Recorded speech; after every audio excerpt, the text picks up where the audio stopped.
Good Morning Business. Le débat.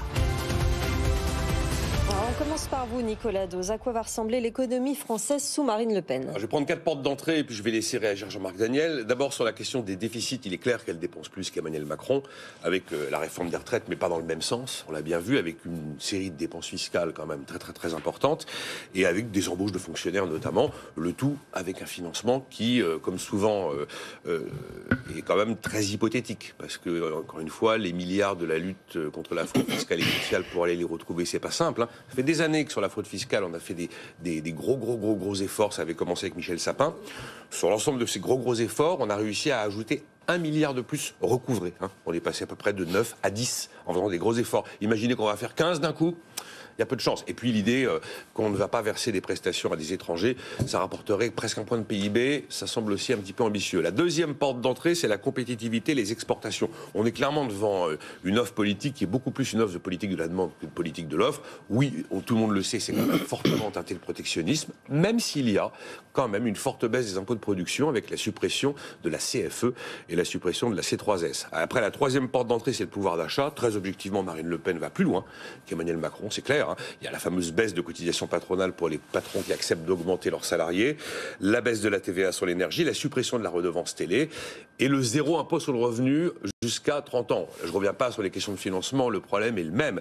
Et puis il y a aussi la France sous Marine Le Pen, c'est une France qui est quand même qui assume de ne plus être pro-européenne. Alors oui, elle a sorti l'idée du Frexit de son offre politique, c'est massivement rejeté par l'opinion, c'était pas la peine de le remettre une nouvelle fois pour se prendre le mur avec cette idée-là. Enfin, elle est quand même hostile à Bruxelles, elle est hostile à l'Union européenne, elle est hostile à des traités qu'on a ratifiés, et elle est hostile au fait de financer l'Europe. Donc voilà, 4 éléments quand même, 4 marqueurs forts de ce que serait une France sous Marine Le Pen. Jean-Marc Daniel. Oui, je pense que les éléments que vient de détailler Nicolas Dose, qui correspondent exactement à son programme, c'est de la science-fiction. Ça n'aura jamais lieu. Si elle est élue, de toute façon, le véritable enjeu, c'est au bout de combien de temps aura lieu la correction.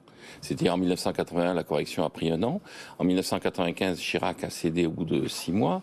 Et la différence entre les deux, c'est qu'il y avait un élément de correction en 81 qui était utilisé abondamment, qui était la dévaluation. Et déjà en 95, la dévaluation n'était pas au rendez-vous.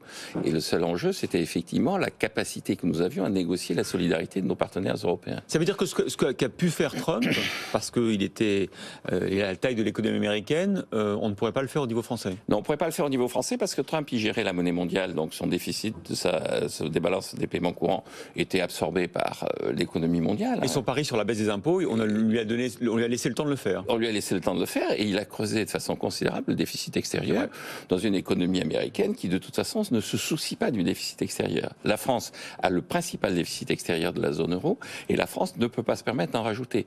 Et donc, pour reprendre ce qui s'est passé hier soir sur les plateaux, j'ai fait comme tout le monde, j'ai zappé. Il y en a un qui, à mon avis, a dit ce qu'il fallait dire, qui était Luc Ferry, qui a dit, écoutez, le véritable enjeu, c'est que le président qui va être élu dans 15 jours, son enjeu immédiat, c'est de convaincre les partenaires européens de faire en sorte que la BCE continue à racheter la dette publique française. On est passé, quand Emmanuel Macron a été élu, il y avait 4 pays frugaux, il sort avec 8 pays frugaux. Si Marine Le Pen est élue, on aura 18 pays frugaux, c'est-à-dire on aura 18 pays contre nous dans la zone euro. Donc je crois que l'enjeu, c'est pas le programme économique, c'est la vitesse à laquelle Marine Le Pen aurait décidé de corriger ce programme économique et de dire, alors son discours est prêt, je trouve une situation catastrophique, je ne pouvais pas imaginer que pendant 5 ans le pays avait été aussi mal géré et immédiatement elle embraye sur un programme de correction. Une anecdote très courte, je m'étais retrouvé en débat d'ailleurs assez vif face à Pierre Moscovici qui était ministre sous François Hollande à Bercy et dans les coulisses en sortant je lui ai dit, monsieur le ministre, on est d'accord, il y a une seule chose que vous regardez quotidiennement, c'est le taux d'emprunt. Et il m'avait dit, il n'y a que ça qui compte. Que ça qui compte. Merci beaucoup Nicolas Dose et Jean-Marc Daniel.